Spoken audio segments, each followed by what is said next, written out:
बिल्कुल सर, आप प्लीज़ बैठें और हम चाहते हैं कि अब स्वागत भी होगा। और कहीं ना कहीं आप देखिए, जब आप बेबी रानी मौर्य जी के बारे में जिक्र करते हैं तो ये भी समझना होगा कि कहीं ना कहीं जो महिलाओं के उत्थान और विकास का जो पूरा कार्य है, उनका सशक्त आप कहते हैं ना, जिसे हस्ताक्षर है, वो खुद है श्री बेबी रानी मौर्य जी। और आधी आबादी के बढ़ते कदम पर जो सरकार के प्रयास हैं, उनको अगर पर लगाने का कोई काम कर रहा है तो वो खुद है।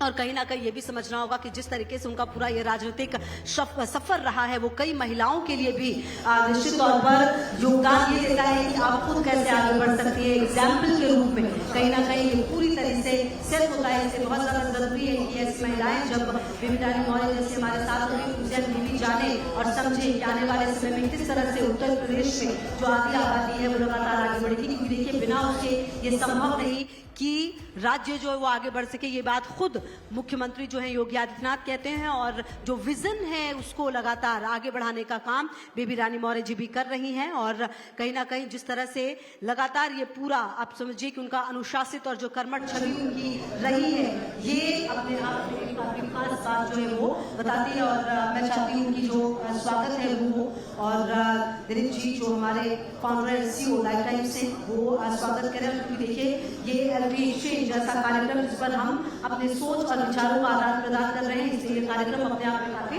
खास हो जाता है। एक बार जोरदार तालियां जो है वो बजती रहनी चाहिए दोस्तों। बहुत बहुत शुक्रिया आप सबका, एक बार जोरदार तालियां।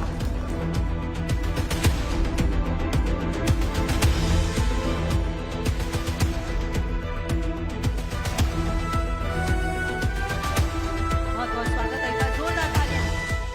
बहुत बहुत शुक्रिया। और दिलीप सर, आपका भी बहुत बहुत शुक्रिया sir, thank you so much sir. और अब हम चाहते हैं कि अब हम इस सेशन की शुरुआत करें। मेरे साथ मेरे सहयोगी संजय और साथ ही साथ वंदना की भी मौजूदगी इस सेशन में मेरे साथ।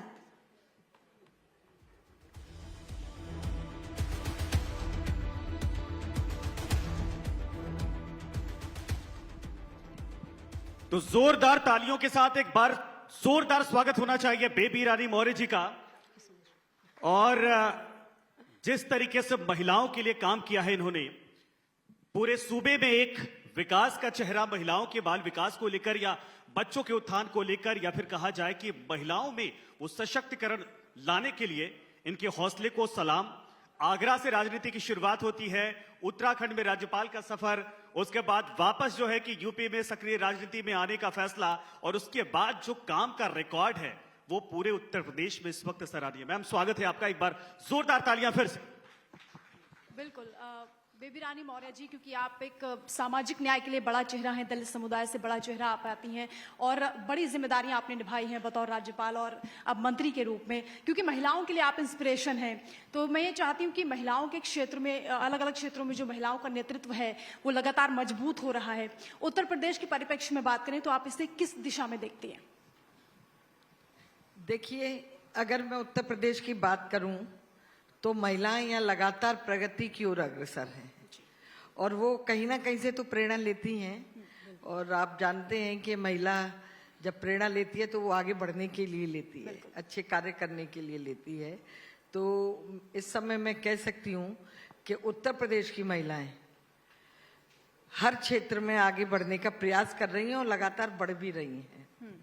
मैं एक बात और कहना चाहती हूँ कि स्वामी विवेकानंद जी और बाबा भीमराव अंबेडकर दोनों ही कहते थे कि अगर किसी समाज की प्रगति आप देखना चाहते हो तो उस समाज की महिलाओं का, उस पूरे समाज की, समग्र समाज की महिलाओं का उत्थान कितना हो रहा है, वो कितना प्रगति कर रही हैं, उसी से हम सोच सकते हैं कि अगर महिला उन्नत हो रही है, महिला आगे बढ़ रही है, तो वो समाज, वो राज्य, वो देश आगे बढ़ेगा। बिल्कुल, बहुत ही बेहतरीन बात आपने कही है बेबी रानी मौर्य जी। मेरा सवाल आपसे ये है कि 90 के दशक में बीजेपी के सदस्य के तौर पर सक्रिय राजनीति में आपका प्रवेश होता है, उसके बाद आप आगरा में मेयर बनती हैं, राष्ट्रीय महिला आयोग में सदस्य बनती हैं, उत्तराखंड की राज्यपाल बनती हैं, अब मंत्री हैं।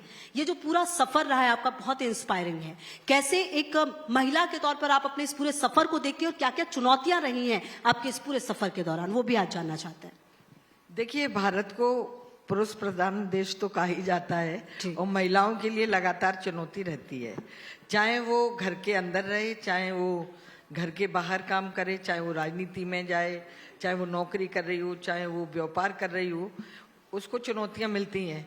और महिला की जो खासियत है कि वो हर चुनौती को स्वीकार करते हुए आगे बढ़ती है। आपने भी वही किया है। मेरे साथ भी आई चुनौतियां।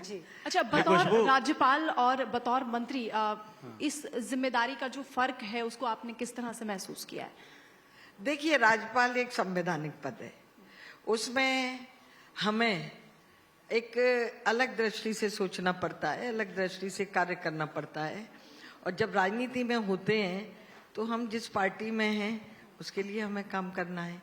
लेकिन मैं सोचती हूँ कि राज्यपाल का पद बहुत ही सम्मानित, बहुत गौरवान्वित और बहुत ही सूझबूझ के साथ निर्णय लेने वाला है। लेकिन राजनीति भी उससे कम नहीं है। अगर हम सही में सच्चे मायने में राजनीति करते हैं तो हमें उस वर्ग के लिए, उस समाज के लिए, उन महिलाओं के लिए राजनीति करनी चाहिए जिनकी कोई आवाज नहीं बनता। उनकी आवाज बन के उनकी आवाज को सरकार तक पहुंचाएं और उनके कार्य पूरे कराएं। मैम, आपका राजनीतिक सफर, चूंकि मैं गवाह रहा, मैंने देखा है जब आप आगरा में मेयर के तौर पर आपने वो भूमिका निभाई, उसके बाद ये सफर आगे बढ़ता चला गया, बहुत सारी कहानियां हैं। लेकिन एक दलित समुदाय के तौर पर महिलाओं को सशक्त करने के लिए आप जो चेहरा प्रदेश में हैं, ऐसे बिरले चेहरे हैं और लोग आपको देखकर इंस्पायर होते हैं। ये तमाम जो संघर्ष की कहानी होती है, सिर्फ आपके नहीं, दलित समुदाय से आने वाली महिलाओं को लेकर, क्योंकि अब आपके पास काम करने का ये मौका है। किन योजनाओं पर आप ज्यादा फोकस कर रही हैं? महिलाओं की बात होती है विकास को लेकर, उनके सशक्तिकरण को लेकर, एजुकेशन को लेकर, लेकिन चुनौतियां होती हैं उस समुदाय को उठाकर बराबर लाने की जिनके लिए मुश्किलें हमेशा रही हैं। बाबा साहब यही कहते थे, पखवाड़ा चल रहा है, लोग उनको याद कर रहे हैं, लेकिन उन चुनौतियों के एक मंत्री के तौर पर आप कैसे उनसे उभार कर उन महिलाओं को लाएंगे? देखिए, चुनौतियां तो हैं।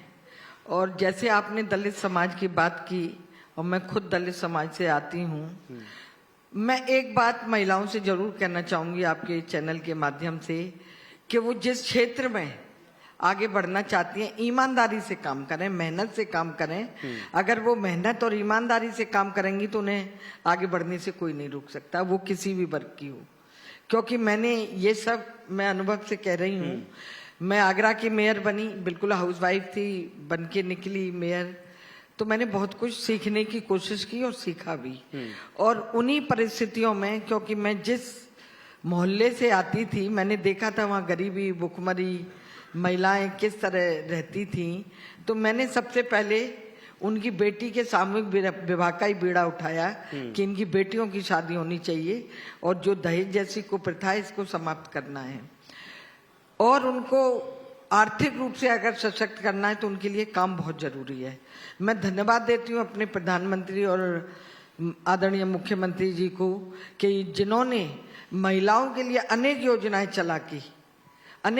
चला के उन्हें लगातार सशक्त करने का कार्य कर रहे हैं। और मैं उन योजनाओं को ही उन तक पहुंचाने का प्रयास कर रही हूँ। नहीं, वो तो बिल्कुल सही आपने कहा, प्रधानमंत्री जी का इसमें बहुत लेकिन जैसे यूपी जितना बड़ा है, हर एक क्षेत्र में खास करके दलित समुदाय के बच्चों के एजुकेशन को लेकर बड़ा संघर्ष रहता है।